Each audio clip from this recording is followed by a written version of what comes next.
Whether you're editing a YouTube video, a reel, a recap video, or even client work, CapCut is by far the easiest and fastest way to edit a beautiful video. I know it may not necessarily feel this way right now. My promise to you is that by the end of this video, you'll have all the knowledge that you need to edit an amazing video. And I know this because I've edited videos inside of CapCut that have reached millions of people. As a bonus, I'll throw in some professional editing tips here and there to help level up your content even further. But first, let's get to properly understanding CapCut's interface. Step 1 is create a new project and understand the interface. Once you open CapCut, click Create Project. This brings you into CapCut's main editing workspace, and before we touch anything, let's quickly understand exactly what we're looking at. There are 4 core areas of CapCut. On the left side here, we have what's called the Media panel. This is where all your footage, photos, music, and assets live. Anything you want to use in your video starts here. Number 2, in the center here, we have the Preview Player. This shows you exactly what your video looks like as you edit. On the right side, we have the Details or Inspector panel. This is where you get to control things like project settings, aspect ratio, resolution, frame rate, and once we import a clip, that clip's properties like scale, position, speed, and animation. I'll explain a bit more of that in a minute. And at the very bottom, we have the timeline. This is where the actual editing happens. Every cut, trim, caption, sound effect, and transition lives in your timeline. Once you understand this layout, CapCut becomes way less intimidating.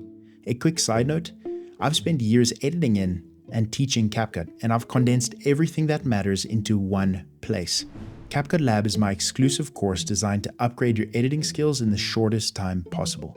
If you're ready to take this seriously, check out the link in the description. Let's move on to step number 2, which is importing footage and adding it to your timeline. To import footage, click Import in the Media panel. Then select the video clips and go ahead and select Import. Now to get that footage onto your timeline, you have 2 options. Either you can hover over a clip and click that blue button, or you can click on a clip and drag it directly onto your timeline. Once your clips are on your timeline, you are officially editing. And a quick bonus tip, CapCut automatically saves your project. So even though I didn't hit Command S to manually save my project, I could leave my project, close CapCut, and come back at another time and pick up exactly where I left off. Let's move on to step number 3, which is timeline navigation, zooming, and playhead control. Before editing, you need control. Here's how you zoom in and out of your timeline. If you have a mouse, you can hold down Command or Control and simply use your scroll wheel to zoom in and out. Another option in our timeline window is by using the zoom out or zoom in options. The last option is to simply use your plus key on your keyboard to zoom in or your minus key to zoom out. Now the playhead is this white line in your timeline. Wherever it sits is exactly what you're seeing in the preview window. Move it back and forward to scrub through your video. This becomes your main editing reference point. Step number 4 is trimming and cutting your clips, arguably the most important skill. Most beginners overcomplicate it, but it's actually really simple. Method 1 is called split and delete. Move the playhead to where you want to cut. On your keyboard, press Command and B at the same time. This creates a split point, and now we can delete what we don't need. Method 2 is to drag the clip's edges. Hover over the start or end of a clip. We can then click and drag to shorten it, or click and drag to extend it. Method number 3 is using your Q and W keys on your keyboard, and this is a bit of a pro workflow. Move your playhead to where you want to cut and select Q. That deletes everything to the left of the playhead. Now if we move our playhead to a new position and click W, that'll delete everything to the right. These 3 methods of cutting and trimming cover 99% of real editing. Believe it or not, there was a time that I knew absolutely nothing about CapCut, a complete beginner. And I've dedicated thousands of hours to understanding this tool inside and out. And what that's done is it's enabled me to grow this wonderful YouTube community. But guess what? I'm still learning. And that's why Skillshare is so incredible. It gives me unlimited opportunities and classes to keep learning. I recently took a storytelling class by Eddie Liang, which was phenomenal. I learned so much from it, and I'm still digesting and learning from it. Everything from hooks to how every successful story needs change. Intriguing, right? Skillshare is the best place to learn from other humans or creatives that are further along on this journey. So for a limited time, the first 500 people that use my link in the description or scan the QR code on screen right now will get a free month of Skillshare. Let's move on to some essential timeline tools that you should know. When you select a clip, at the top of the timeline, you'll find the undo and redo buttons. You'll also find the split option, the delete option, the marker tool. This is great for planning edits. You'll find the crop button, and when you hover over this button, you'll find freeze frame, reverse, mirror, and rotate. You don't need to know all of these immediately. It's just helpful to know where they are. Let's move on to our next step, which is adding transitions. By default, clips hard cut into each other.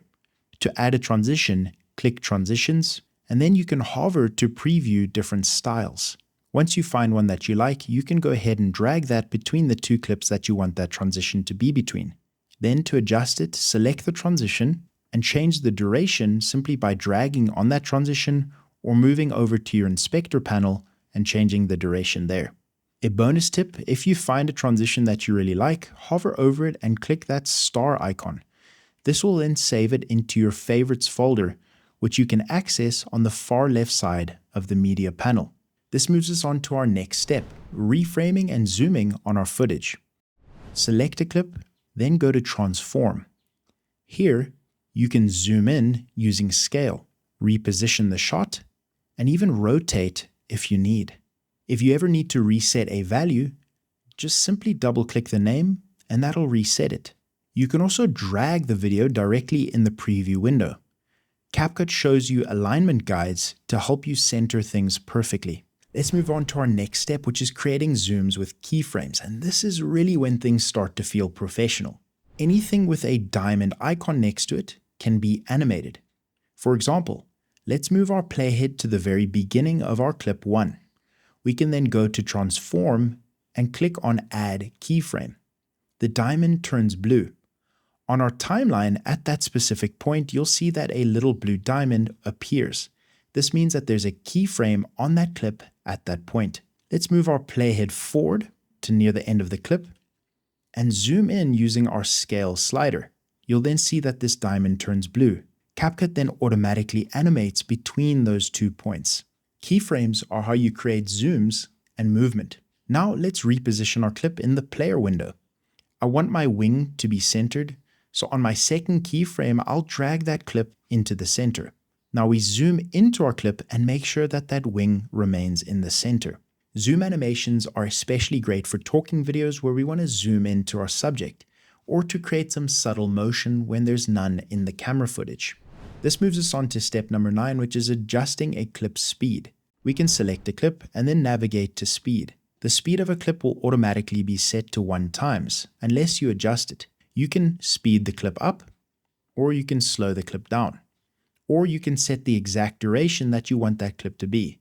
This is great for timing edits. A quick bonus tip, when you slow a clip down, go ahead and enable smooth slow motion, and then change this from frame blending to optical flow.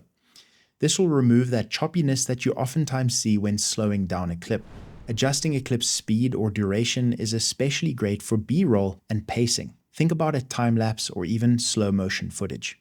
This moves us on to our next step, which is clip animations. By selecting on a clip, we can then select the animation tab, and it gives us 3 different options: in, out, and combo. In is how a clip enters, out is how a clip exits, and combo is a combination of both in and out. For in, let's go ahead and select torn spiral. I'm going to select on my last clip, select out, and select fade out. And for now, we won't select a combo. You can also adjust the duration of your animation once selecting it simply by using the slider. Increasing your duration makes a much longer animation. A pro tip is to keep animations subtle. Overusing them is a beginner's mistake. Let's talk about color correction and filters. For basic color correction, go ahead and click on a clip and navigate to Adjust. You can then swipe down and tweak things like the exposure. This is how bright or dark your clip is. Your saturation, which is how much color is in your clip, and even your temperature, which is how blue or orange your clip is. As you swipe down, there's also some more settings below. To add a filter, navigate to Filters. Then you can find one that you like simply by hovering over it. Drag and drop that filter directly onto a clip or onto its own layer. Dragging that filter onto its own layer will allow you to drag it over the whole timeline, impacting all the clips that it's on top of. Use filters lightly, as generally the clarity of your footage beats style. This moves us on to our next step, which is adding music and controlling the audio of our clips. Go to Audio to access CapCut's stock music library. We're going to search for something called Chill Hip Vlog. If you want to play a song, go ahead and hover over it and simply click on that. That'll play the song. Drag the music directly into our timeline under our footage. Staying selected on our music by going to this option right here and selecting either beats 1 or 2, CapCut will automatically mark the beats of that song. This makes it almost too easy to cut your clips to the beat. By selecting on a clip, we can navigate to audio. Some key audio controls are the volume of your clip, fading in and out of that clip. And if we swipe down, we have an option called Enhance Voice. This is fantastic if you have talking. We can also choose Reduce Voice, which is great for voiceovers, and even Isolate Voice, which will specifically isolate your voice if the voiceover has a lot of background noise. If your audio waveforms are red or orange, your sound is too loud. You can hover over that line and simply drag your volume down. Or you can select on that audio and go to the volume slider and drag it down. This moves us on to our next step, which is auto-generating captions, the perfect tool for 2026 edits. To generate captions, you need to import a voiceover or have a voice in your clip. You can also record a voiceover inside of CapCut by clicking on this microphone icon. Now, because we have audio and music on our timeline, I'm going to select Mute Project. All the sounds and clips will be turned off after Mute Project is turned on because we want a clean voice recording. If you're speaking and you're seeing these lines, that means that CapCut is picking up the microphone on your computer and you're ready to record your voiceover. Let's go ahead and click this red Start Recording.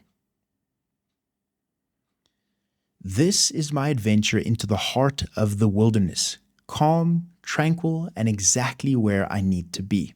Once you're done recording, go ahead and re-click that red icon and close this window.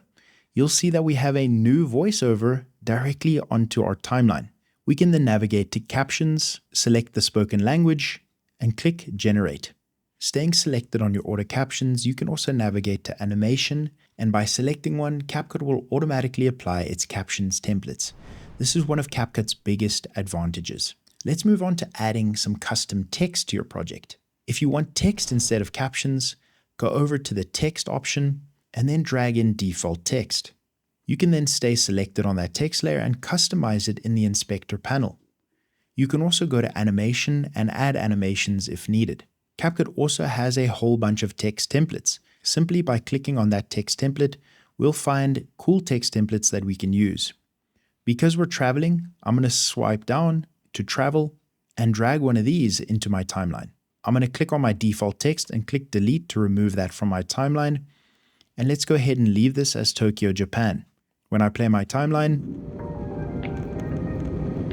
we have this cool text template applied to our edit. Text works great for titles, callouts, and even emphasis of specific parts of your edit. You're now at the final step, which is export settings, and you really need to do this right. When you're ready to export your video, navigate to the top right and click Export. You can then rename your project and choose the export destination by clicking on this folder icon. Under the video option, we can change the resolution. Here are some recommended settings for most creators. You can choose either 1080p or 4K. This depends on your footage. Generally, leaving at 1080p is perfect. Leave your bitrate at recommended. Leave your codec as H.264, your format as MP4, and your frame rate at 30 frames per second. Once these are correct, go ahead and click Export, and that'll export your entire CapCut timeline. Now that you understand CapCut, here are 5 extra tips and tricks to edit like a pro. When you're editing vertical footage, you can click on this icon right here and change your display to vertical. This will give you a near full screen player window for your vertical footage.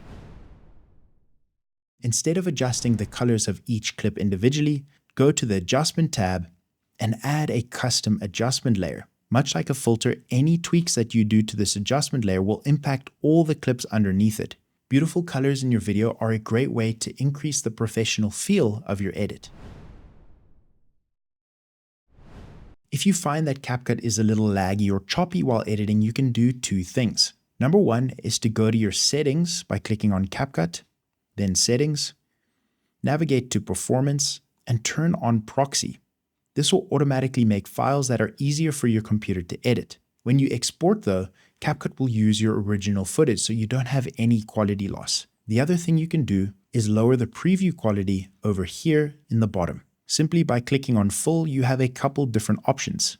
Right now we're playing it back at full quality, but if I select low, you'll see that when I play, the quality of our edit has gone tremendously down, allowing for smoother playback. This will also have no impact when you finally export your video, as CapCut will use your original files, giving you that full quality edit. If you have music and voice in your video, it's important that the music never overpowers your voice. Use keyframes to fix this. Where you have voice, add 4 keyframes to your music just like this. Select on your music, and in volume, go ahead and select a keyframe. Swipe ahead slightly to where our voice starts, make another keyframe, and let's swipe to the end of that voice and create another keyframe. And finally, we'll swipe a little ways ahead and create a 4th keyframe. What we can then do is select between those keyframes and lower the music in this portion. You'll see that we're only lowering the music between these middle 2 keyframes and not the music that comes before or after those keyframes. Now your voice can be easily and professionally heard. And the 5th tip is don't underestimate CapCut's AI tools. If you have a talking head video like I do for this channel, in CapCut go ahead and select on that video and then navigate to transcript. Once CapCut analyzes it, you can quickly remove portions of silence, dead takes, or repeats. It speeds up the mundane side of editing like crazy. And just like that, you've edited your first video in CapCut. And if you've made it this far, you already understand more than most beginners. Remember, editing gets easier with repetition, not necessarily complexity. If you want deeper workflows and deeper knowledge, AI tools, and professional systems, that's where CapCut Lab and structured learning comes in. But this alone is enough to get you started.